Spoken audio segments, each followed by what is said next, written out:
A sutileza contra a prática da mordomia cristã. Vamos conversar um pouco aqui sobre mordomia cristã.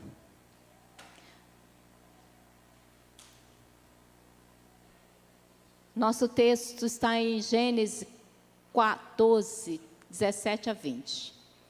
Nós já oramos, então não vamos orar mais. Já somos abençoados, amém? Quem quiser abrir, pode abrir. Quem não quiser, a gente tem aqui. Quando Abrão regressava, depois de derrotar Quedorlaomer e os reis que estavam com ele, o rei de Sodoma foi ao encontro dele no vale de Savé, que é o vale do rei. E Melquisedeque, rei de Salém, trouxe pão e vinho. Ele era sacerdote do Deus Altíssimo. Melquisedeque abençoou Abrão, dizendo: Abrão, seja abençoado pelo Deus Altíssimo, que criou o céu e a terra. E bendito seja o Deus Altíssimo, que entregou os adversários de você nas suas mãos. E Abrão deu a Melquisedeque o dízimo de tudo. Esse Melquisedeque, a gente vai falar dele nesse texto de Gênesis, nos Salmos e Hebreus. Ele aparece, do jeito que ele aparece, ele some. A Bíblia não fala mais nada de Melquisedeque. Mas nas pesquisas que nós fizemos, o nome Melquisedeque significa justiça, e ele é descrito na Bíblia como o rei de Salém, ou Jerusalém, tá? Que significa a cidade, rei da paz. Algum o identifica como rei de alguma cercania de Jerusalém, que está no Salmo 76, como sacerdote e rei. Melquisedeque, ele era sacerdote e rei. Nós conhecemos através da Bíblia que rei era uma pessoa, sacerdote era outro. O rei não podia exercer o papel de sacerdote, e nem o sacerdote o papel de rei na época da lei, na época de Moisés. Mas por que então Melquisedeque, a Bíblia fala que ele era rei e sacerdote? Porque alguns historiadores acreditam que Melquisedeque prefigurou Cristo. É como se Melquisedeque ali fosse a pessoa de Cristo. E Cristo, ele é o quê? Ele é rei e sacerdote. Assim como Abrão, Melquisedeque, ele adorava o verdadeiro Deus. Sua descrição lá no verso 8 do Salmo 110, ele abençoou Abraão e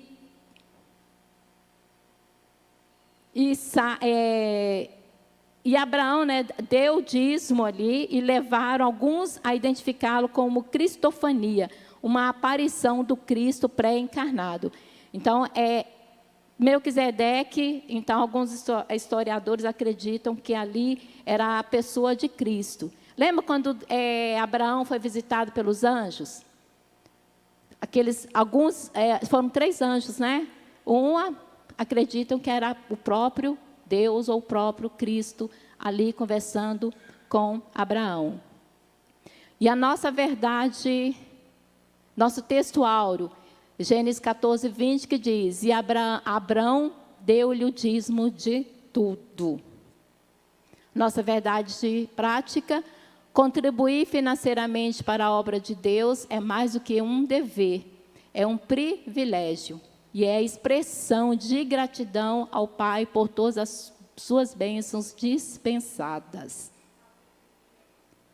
E a palavra-chave é mordomia. E quando você ouve falar sobre mordomia, o que vem assim à sua mente? O que é mordomia? Pensa aí um pouquinho. O que é mordomia?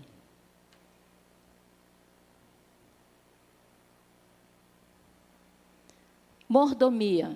Dá para ler aí? O que é? Cargo ou função do mordomo. Hoje em dia a gente não tem mais, né? Uma mordoma. Facilidade ou vantagens, né, proporcionadas a alguém decorrente de cargo que ocupa por desempenho importante. Bem-estar, comodidade, conforto, regalia. Né? Quando a gente fala, chegar aqui para tomar um café, que você chega e senta, e alguém te serve a água, serve o café, leva um biscoito, você está... Né, a gente fala, nossa, mas que mordomo, que, né, tranquilidade é essa, que regalia que esse rapaz tem. Então, mordomia é isso. Mordomo é administrador de bens de alguém ou da sua casa. Eu estou precisando de um mordomo, irmãos. Se tiver aí, a gente está contratando. Ó, o pastor falou, você é meu mordomo, Zé Alves. Eu passou a Vanilda aí, ó. Então, irmãos, nós vamos falar não só mordomia, assim, na sua palavra, nós vamos falar sobre a mordomia cristã. Né? Nós vamos falar sobre na área nossa. Então, o que é mordomia cristã? É tudo ao inverso. Não tem nada de você sentar e ficar cruzado aí recebendo, não. Ou então ficar na sombra e água fresca. Não tem nada a ver. É a administração ou responsabilidade de cada cristão em relação à administração dos bens espirituais e materiais outorgados por Deus. Você vai administrar aquilo que você recebeu de Deus. Você não vai só cruzar os braços. Você vai administrar. Quem fez curso de administração aí? Né? Para aprender a administrar. Porque não é seu, é de Deus. Você é só um empregado de Deus. Nós somos servos de Deus. Então, nós temos que desempenhar muito bem, irmãos. Não é de qualquer jeito, não. Nós não podemos cuidar das coisas de Deus de qualquer jeito. Precisamos ter cuidado para administrar o que é do Senhor. Então, há um equívoco, né, incompreensões, distorções em torno da doutrina da mordomia cristã. Faremos uma exposição daquilo que as Escrituras ensinam sobre a mordomia cristã. Então, é sobre isso que nós vamos estar falando hoje, sobre mordomia cristã.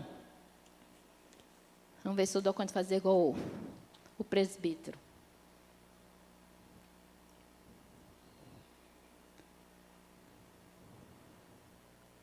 Conhecendo o evangelho da barganha. O que é barganhar? O que é barganhar? É troca? Vamos trocar, então? E, infelizmente, isso tem acontecido com as coisas do Senhor. Diz-me oferta como moeda de troca. Então, eu devolvo meu dízimo, ou eu oferto na casa do Senhor. Mas por quê? Porque eu quero ser abençoada. Porque eu quero que Deus me dê algo em troca. E isso, irmãos, infelizmente tem acontecido. Nós temos igrejas sérias. Temos igreja que nem fala em dízimo e oferta. Tem igreja que fala demais em dízimo e oferta. E tem igreja que fala no equilíbrio. Então, nós, como servos do Senhor, nós temos que ter equilíbrio. Porque realmente nós estamos aqui para pregar quem? Cristo. Mas nós também precisamos ensinar a palavra do Senhor. E precisamos falar, sim, de dízimo e oferta. Então, infelizmente, o ensino bíblico da mordomia cristã tem sido desvirtuado e distorcido. O que é uma doutrina genuinamente bíblica, tá? Tem se transformado numa prática de barganha. Técnicas de arrecadação de fundos são usadas para explorar os ingênuos, os mais pobres. Então, vale tudo. E o que é pior, tudo em nome de Deus, tudo em nome da fé. Tudo é feito assim. A gente tem visto pessoas vendendo toalha que enxugou o seu suor. Tem pessoas que vendem o óleo de unção. Tem pessoas que vendem a bênção Quando alguém vem procurar para você orar, Deus te deu essa intimidade, Deus te deu o poder de você orar, e se a pessoa ser curada, e você cobrar por isso. Quem ora é você, mas quem abençoa é Deus, não é você. O poder não é seu. Você só tem um privilégio de ter recebido algo de Deus. E você cobra por isso. Você cobra para as pessoas entrarem na sua igreja e sentar. Então, infelizmente, nós temos vivido isso. E tem igreja que faz isso. Tem povo de Deus fazendo isso, cobrando. Né? E nós não podemos. Agora também nós não podemos simplesmente também não falar sobre isso. Porque é bíblico ofertar e dizimar. É bíblico. Então, tem que ter o quê? Equilíbrio, né? Tem que ter equilíbrio. 2 Pedro diz assim, 2:3 diz assim: em sua cobiça, tais mestres os explorarão com histórias que inventaram. Há muito tempo a sua condenação paira sobre eles, e a sua destruição não tarda. Vai ser cobrado, irmãos.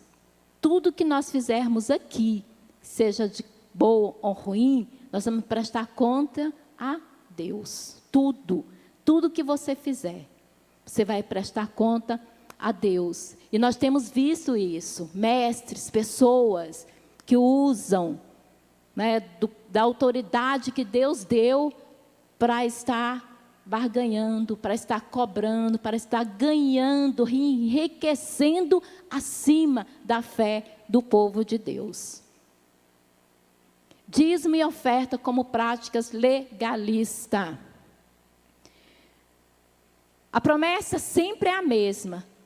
Dê tudo o que você tem para receber em troca muito mais daquilo que você ofertou. Cuidado quando você ouvir essas conversas aí. Tá? Cuidado com isso. Nesse jogo de troca, vale até mesmo colocar Deus contra a parede. Né, a velha técnica, né, famosa técnica, né, da teologia da prosperidade. Então, nós trocamos agora. Não é Deus que fala, é a gente que exige de Deus. Né, nós estamos nessa agora. Deus, você tem que fazer. Né, você tem que me dar. E as promessas estão aí, irmãos, é para Deus te abençoar mesmo. Só que Ele é Deus, é Ele que sabe, e nós precisamos aprender a conversar com Deus. De repente, nosso filho chega lá e exige algo nosso, e a gente vai fazer o quê? A gente abençoa nossos filhos, a gente dá, né? A gente que é pai, a gente tem o prazer de dar, mas o filho chega e exige as coisas do pai. Está errado, irmãos, não pode. E você é filho. Então, a gente não tem que botar Deus contra a parede, não. Ele é Deus. Até porque Ele sabe que se Ele te der o que você quer, não vai ser bênção para você. Não vai. Quantas pessoas têm se afastado do Senhor depois que recebeu a sua bênção? Né? Exigiu tanto que Deus dê. Deus vai e dá, abençoa, e a pessoa simplesmente não dá conta de viver com a tamanha bênção que recebeu. Então, Deus, Ele conhece o nosso coração, Ele conhece nossos limites, até para nos abençoar. Outro efeito, então, colateral do evangelho da barganha, está no fato de que ele é legalista, ou seja, a prática do dízimo e das ofertas se torna meritório, merecimento. E quando eu acho que eu mereço, eu esqueço que a salvação ela é de graça, né? A salvação nossa é de graça. Então nós não merecemos nada. Na verdade, a gente merecia o que era morte, e morte de cruz. Mas Cristo foi e tomou o seu lugar. Então nós não merecemos nada. Tudo é dele e ele é que sabe quando pode nos abençoar. Porque pela graça vocês são salvos mediante a fé. Isso não vem de vocês, é dom de Deus, não é de obras, nem para que ninguém se glorie. Então não é merecimento. Não é merecimento, irmãos. É pela graça de Deus que você é abençoado. É pela graça do Senhor. Então nós não devemos colocar Deus contra a parede. Romanos diz, concluímos, pois, que o ser humano é justificado pela fé, independentemente das obras da lei. Né? Nós não estamos debaixo da lei, nós estamos debaixo da graça de Deus. É da graça de Deus. Eu não faço para merecer. Né? Eu não faço para merecer. Deus, Ele olha e nos justifica e nos abençoa.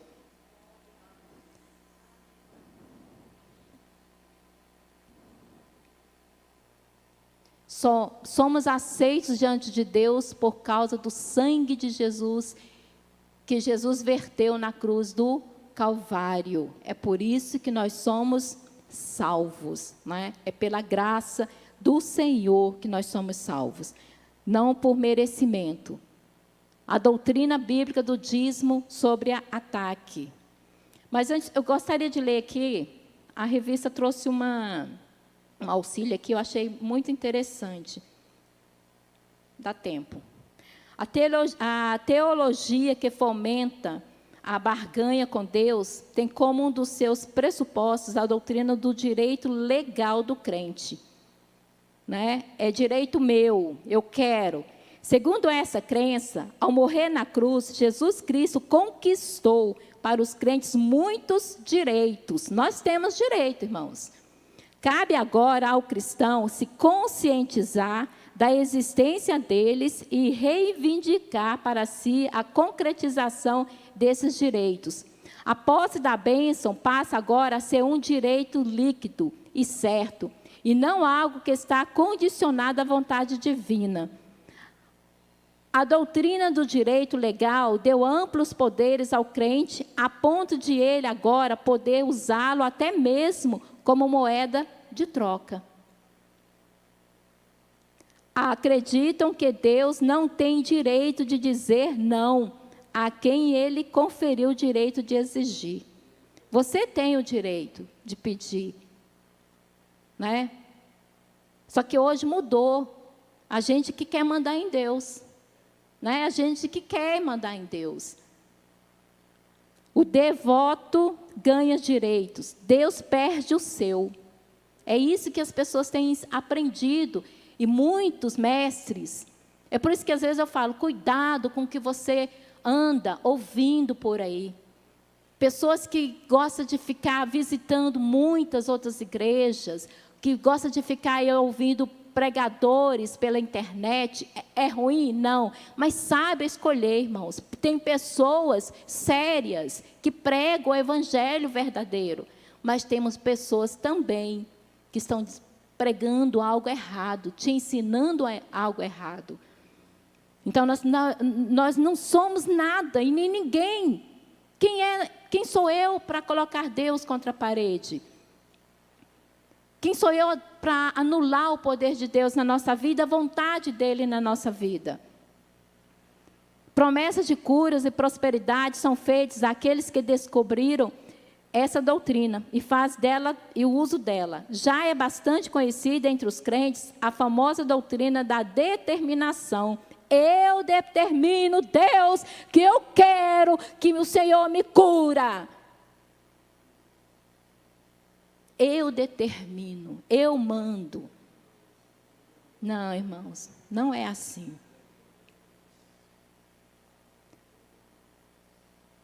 Não é mais preciso orar, e sim determinar. Deus criou leis espirituais e o crente deve saber como usar essas leis. Segundo essa interpretação, Jesus não teria dito, João 14:13 diz assim: tudo quando pedirdes em meu nome, pedi. Mas tudo o que exigirdes ou determinardes em meu nome. Não é diferente, irmãos? Se a gente pegar e ler esse versículo, João 14:13, tudo quando exigirdes ou determinardes em meu nome, eu farei. Não é assim, né? Tudo quando pedirdes em meu nome, eu farei. Embora não exista nada no texto grego que corrobore esse ensino, os pregadores da prosperidade insistem que assim deve ser. Então, são doutrinas que estão por aí. Então, cuidado com isso. Vamos ler a palavra. Não vamos só ouvir o que as outras pessoas têm para ensinar, para falar. Porque do mesmo modo, irmãos, que a gente tem pessoas sérias, a gente tem pessoas também, a Bíblia já falava, falsos mestres. E tem muitos por aí. Na época de Jesus já tinha, hoje tem muitos mestres falsos, ensinando o que não deve ser ensinado. A nossa sinopse, diz, a entrega dos dízimos e das ofertas não é barganha com Deus, nem prática legalista. Não é. É gratidão, é privilégio meu e seu, dizimar na casa do Senhor. A doutrina bíblica do dízimo sobre ataque. Nós já vimos aqui algumas aulas, numa revista atrás, aí, sobre Jesus aboliu a lei. Jesus chegou e rasgou a lei. A lei não existe mais. É verdade? Não. Né? Ele não rasgou a lei. Eu falo que ele melhorou a lei. Ele trouxe a essência da lei. Né? Ele trouxe a essência da lei. Então, há muitas pessoas hoje que dizem que não dizima porque o dízimo é do Velho Testamento. Né? É lá da lei. E nós vimos aqui o texto lá de Gênesis, que está bem antes da lei, que Abraão dizimou.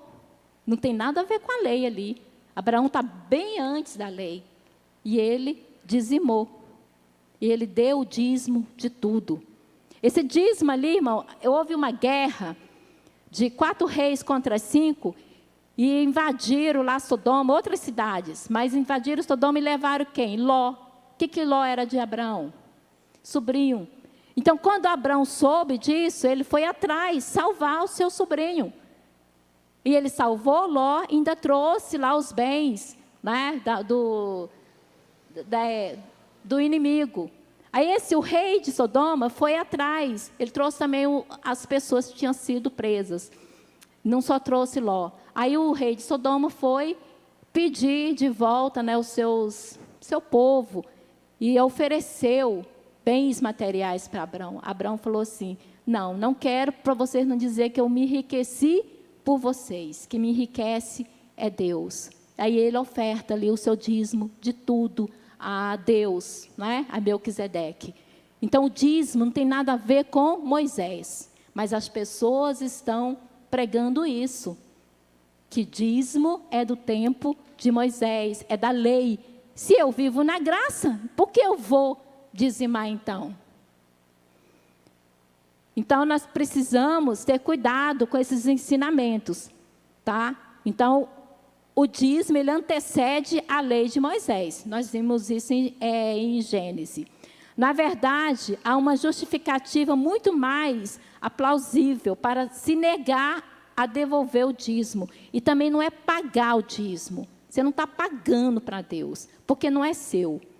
Eu estava estudando e eu vi um pastor falar assim: quer ver como é que você sabe o que é seu?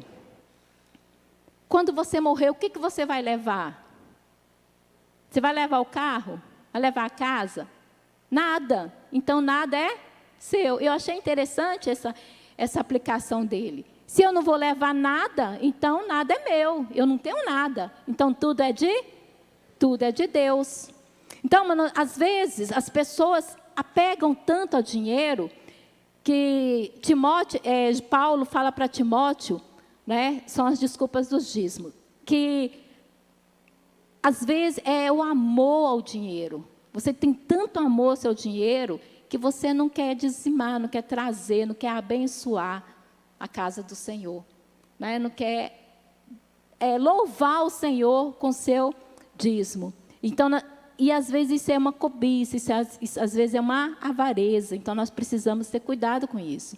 Então, há aqueles que criam obstáculos e desculpas, né, para não entregar, não devolver o seu dízimo.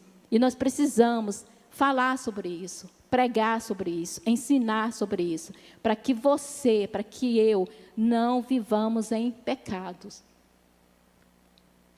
Tá? Nós precisamos devolver o nosso dízimo.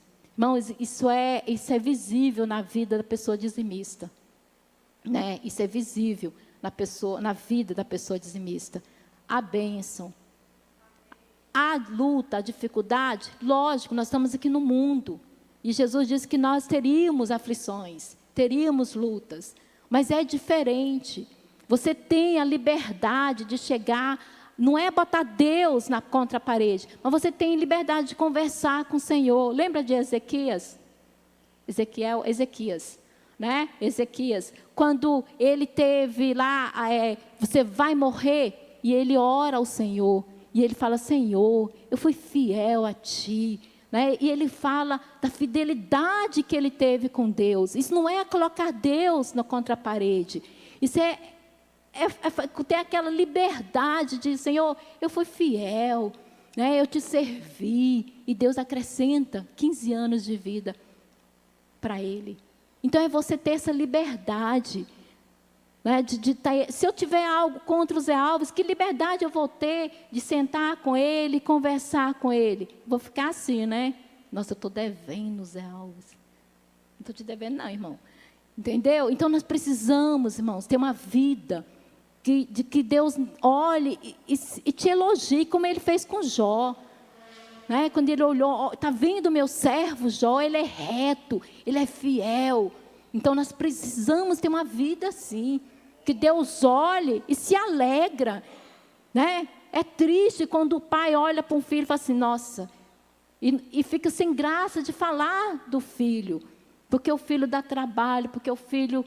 Mas quando o pai olha e tem aquele prazer de apresentar o seu filho: nossa, esse aqui é o meu filho, né?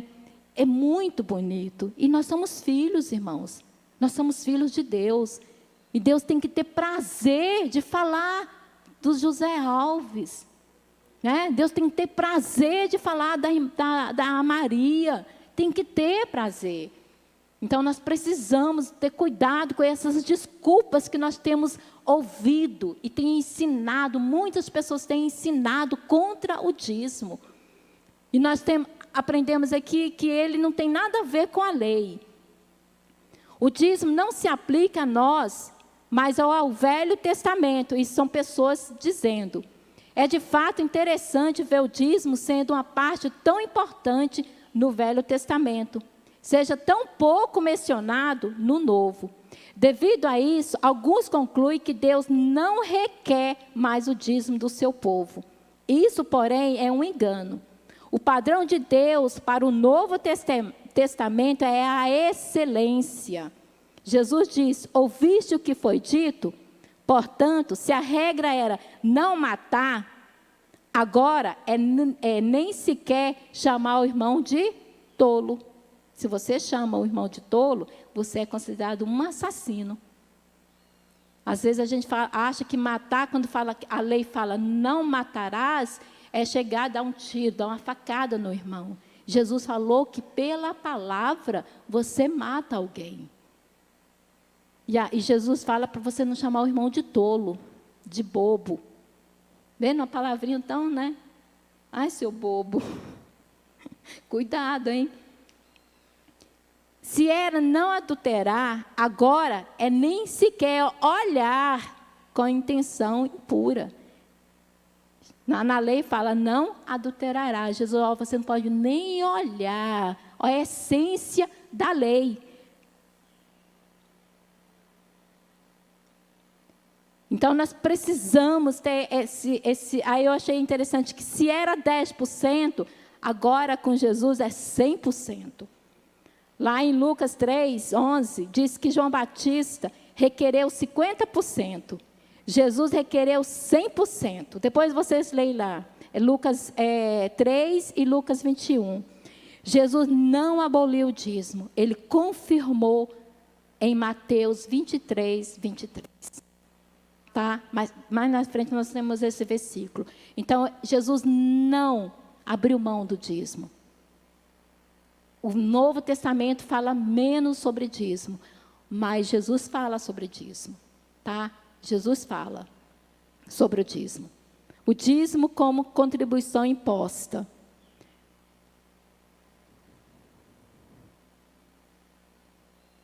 Gente, acho que eu me perdi aqui.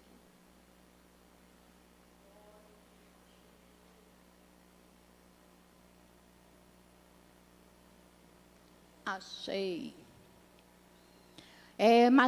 Mateus 23:23 diz assim: ai de vocês, escribas, porque vocês dão o dízimo da hortelã, do endro e do cominho, e desprezam os preceitos mais importantes da lei, a justiça, a misericórdia, a fé, mas vocês deveriam fazer essas coisas sem omitir aquelas.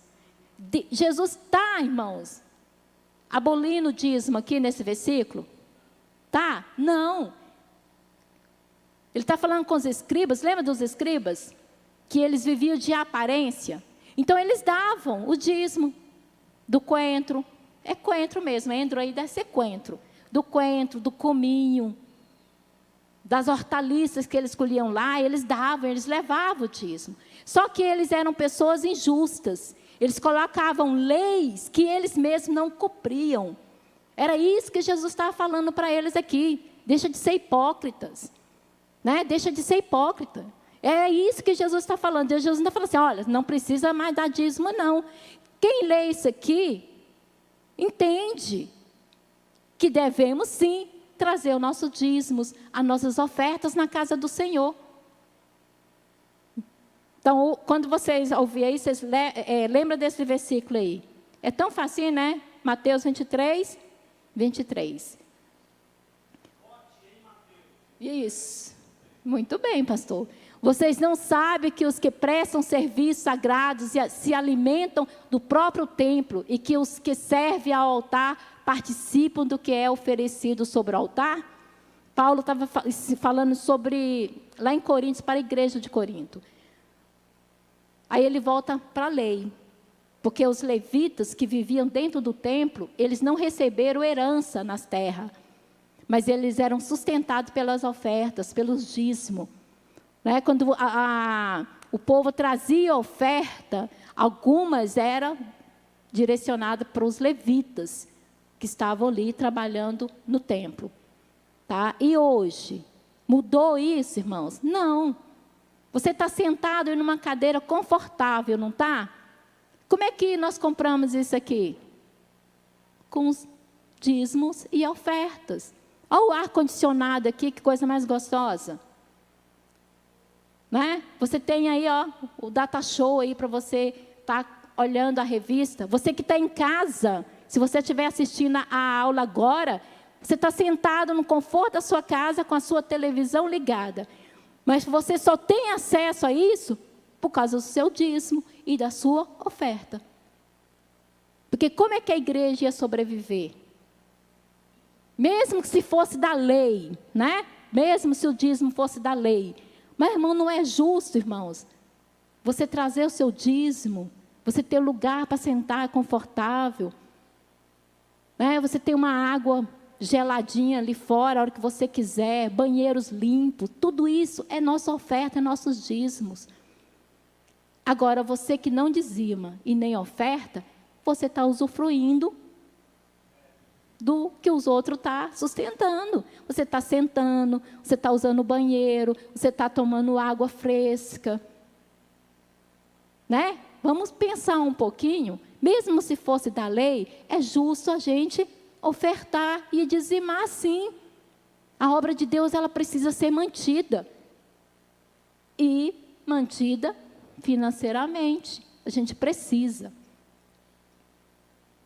A doutrina bíblica da mordomia cristã. Nossa, eu vou terminar bem cedo hoje. Eu vi um rum ali. O ataque contra a doutrina bíblica do dízimo, muitas vezes, esconde o pecado da avareza. Às vezes a pessoa é avarento, ama o dinheiro, né? Paulo fala lá para Timóteo que o dinheiro, ele não é o mal é o amor ao dinheiro. Mas o dinheiro é bom, se você souber administrar. E como nós somos, você é um bom administrador das coisas que é do Senhor, então, o dinheiro, ele não é mal. Ele é mal se você colocar ele como o Senhor da sua vida. Se o dinheiro comandar a sua vida, aí sim, ele é mal. Mas o contrário, não. Ele é bênção, né? Dinheiro é bênção.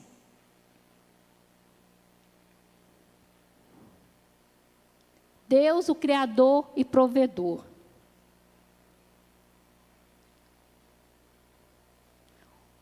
Salmos 24:1 diz: do Senhor é a terra e a sua plenitude, o mundo e aqueles que nele habitam. Então, é do Senhor, é de Deus. Nós não temos nada, né? Tudo é do Senhor. Em Atos 17 diz: o Deus que fez o mundo e tudo que nele existe, sendo ele Senhor do céu e da terra. Deus, ele é a fonte de toda a riqueza, que porventura você e eu possuímos. Moisés, ele ensinou: lembre-se do Senhor, seu Deus, porque ele é quem lhes dá força para conseguir riquezas. Deuteronômio 8:18. Se você é rico, se você trabalha, se você tem saúde, é Deus que te deu. De nós mesmos nós não conseguiríamos, né? Então é Deus, porque Ele é que nos dá força. É Ele que provê todas as nossas necessidades. É do Senhor, é o Senhor. E o sábio Salomão diz, né, a bênção do Senhor é que enriquece. Então é a bênção de Deus na minha vida, na sua vida, é que nos enriquece. Amém? Quem é rico aí? Amém. Então, ser dizimista e ofertante nada mais é do que reconhecer o Senhor como fonte provedora de tudo. Então, ser dizimista, irmã, é você reconhecer que você não tem nada, que tudo é do Senhor. E sendo dele, eu posso devolver.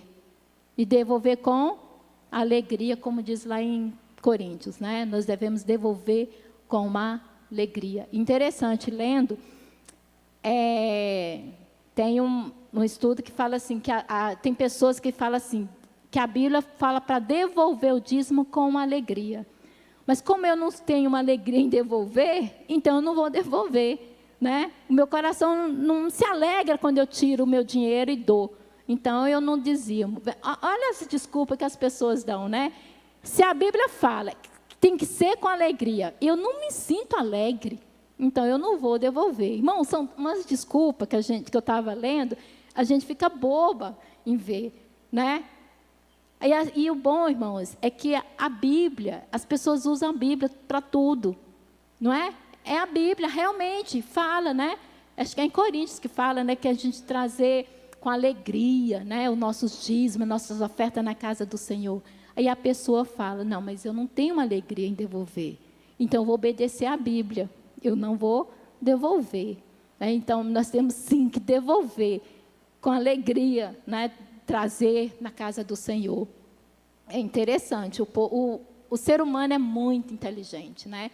Ser dizimista e ofertante nada é do que reconhecer o Senhor como fonte provedora de tudo.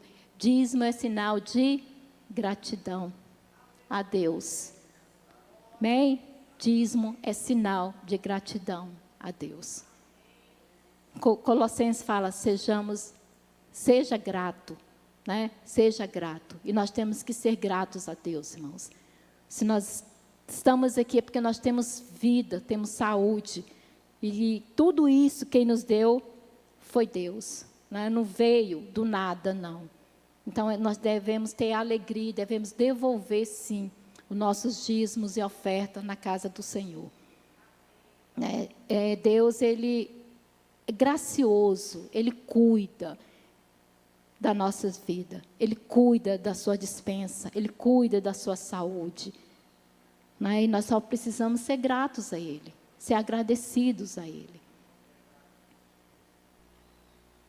O homem como dispenseiro e administrador das coisas de Deus.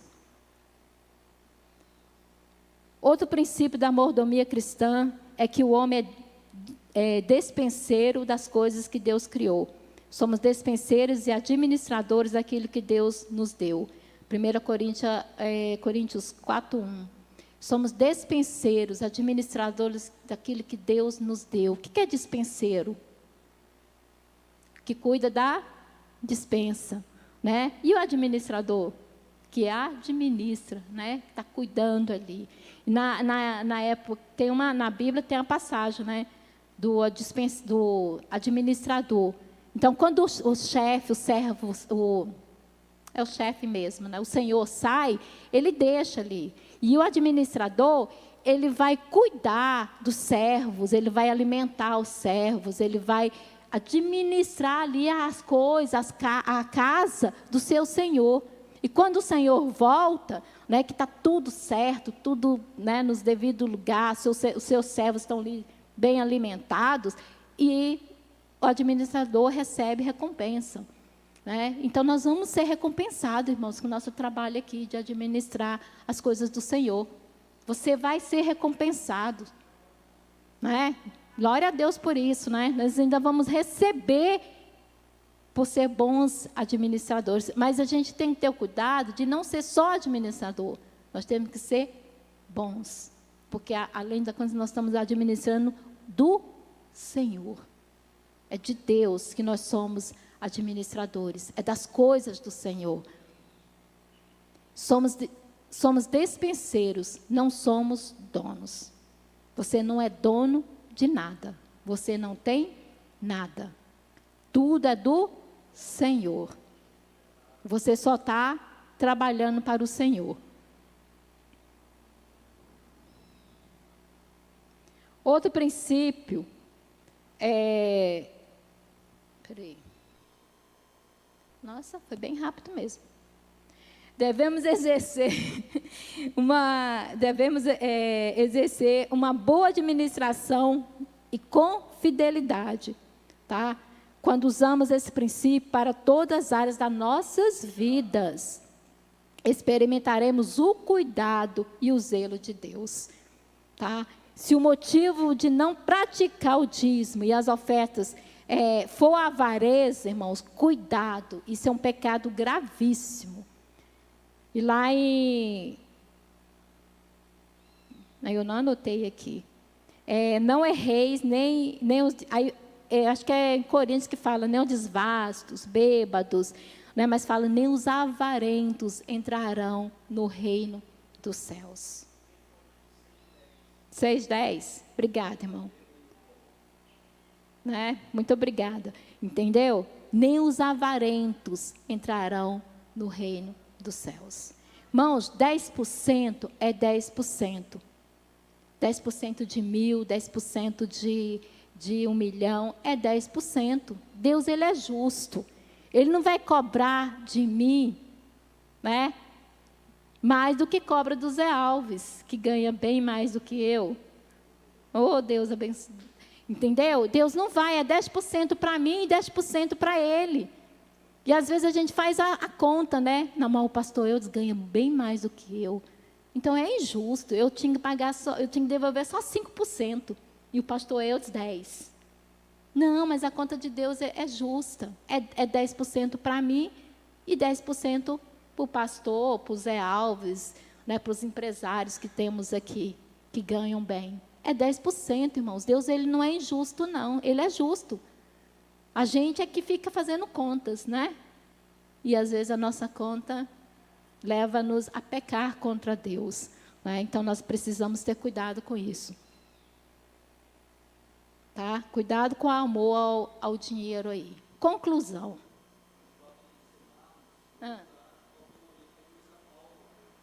Não entendi? Isso, bem lembrado, né? Eu devolvo meus 10% e tenho que ter sabedoria para administrar os 90%. Agora é meu, porque Deus ele pede 10%. Aí te permite, né, administrar 90%. Aí você vai gastar de qualquer jeito, né? E também isso é pecado. Nós temos que ter sabedoria para administrar bem o que ficou, que Deus nos permitiu administrar para nós, né? Esses 90%. É para nós, mas tem que ser com sabedoria, né? Buscar a sabedoria do Senhor para administrarmos bem o que está sobre a nossa responsabilidade. Então, nós precisamos ter sabedoria também para isso. Nossa, bati o recorde. Vimos nessa lição a doutrina da mordomia no contexto bíblico, tanto do Antigo quanto do Novo Testamento. Então, dizimar é bíblico? Sim. Está no Velho Testamento? Também. Está no Novo? Também. Então, essa ideia de que é do Velho Testamento cai por terra, não cai? Cai ou não cai? Amém. Glória a Deus. Então, cai por terra, irmãos. Então, nós precisamos aprender, né? Para quando vir essas ensinamento aí, a gente ter como defender, né? Como defender. Mostramos que a prática do dízimo e das ofertas é fundamentada em princípios bíblicos imutáveis e, como tal, deve ser observada e obedecida pelo crente que é fiel a Deus e que sente gratidão por tudo aquilo que Deus fez por ele. Entregar o dízimo, devolver o dízimo, tá? E ofertar na obra de Deus são privilégios dispensados aos que são membros do corpo de Cristo. Então, é privilégio meu, é privilégio seu. E é uma forma de cultuar o Senhor. É uma forma de você louvar ao Senhor, cultuar ao Senhor. É você devolvendo o dízimo e é você ofertando na casa de Deus. Tem amigos nossos que não dizimam, porque ele fica preocupado como é que vai ser usado o seu dinheiro. Mas não é seu. Mas ele fica preocupado, como é que... e o pastor vai usar como? Como é que... Irmãos, isso é problema dos administradores da igreja. A sua parte é obedecer. A sua parte é ser grato ao Senhor. A sua parte é você devolver o que não é seu. É você louvar ao Senhor com seu dízimo e sua oferta. A outra parte, se for mal administrada, eles vão prestar conta a Deus. Também vão prestar conta a Deus. Então, não é minha preocupação como está sendo usado. Ou não deve ser a nossa preocupação. A nossa preocupação é termos gratidão e devolver ao Senhor o dízimo e as nossas ofertas. Amém? Vamos ver se vocês aprenderam alguma coisa? Qual é a alegação mais comum dos que são contra a prática do dízimo? Nossa. Aluno bom, nota 10. Põe 10 aí, secretário, para o nosso aluno. A que princípio o apóstolo Paulo recorreu para cuidar do sustento dos obreiros? Lembra do Levítico? Princípio do dízimo levítico, né? Tira o 10. Não, deixa o 10. Qual é o princípio básico da doutrina da mordomia bíblica? Que Deus, Ele é e vai ganhar só 2,5, viu, alunos? Nada de 10 aí. Então, vamos repetir para a gente aprender? Qual é o princípio básico da doutrina da mordomia bíblica? Que Deus, Ele é criador e provedor, tá? 24:1, Salmos 24:1. Nota 5, Zé Alves. O que é ser dizimista e ofertante? É um privilégio, é reconhecer o Senhor como fonte provedora de tudo. Não, nós vamos repetir, eu vou dar aula de novo. Pode? Qual o que é ser dizimista e ofertante? Reconhecer que o Senhor é fonte provedora. Que o Senhor cuida, Ele vai cuidar, não vai faltar o dinheiro do gás, não vai faltar o dinheiro da escola da criança, porque Ele vai prover, irmãos, porque Ele é fiel, e Deus honra a sua palavra. Então, se nós temos como contrapartida a nossa fidelidade a Deus, Ele vai ser fiel a ti. Ele vai cuidar de você. Qual é o pecado gravíssimo mencionado na lição? Pecado da avareza. Põe 10 aí para esse aluno. Nota 10. Irmãos, que Deus possa continuar nos abençoando, tá? Que Deus possa continuar nos ensinando. Né? São lições que precisam ser faladas, ensinadas na casa do Senhor. Né? Falar sobre dízimo e oferta, para que nós não venhamos pecar contra Deus. Nós precisamos ter esses princípios, sim, tá? Que Deus continue abençoando a cada um de vocês.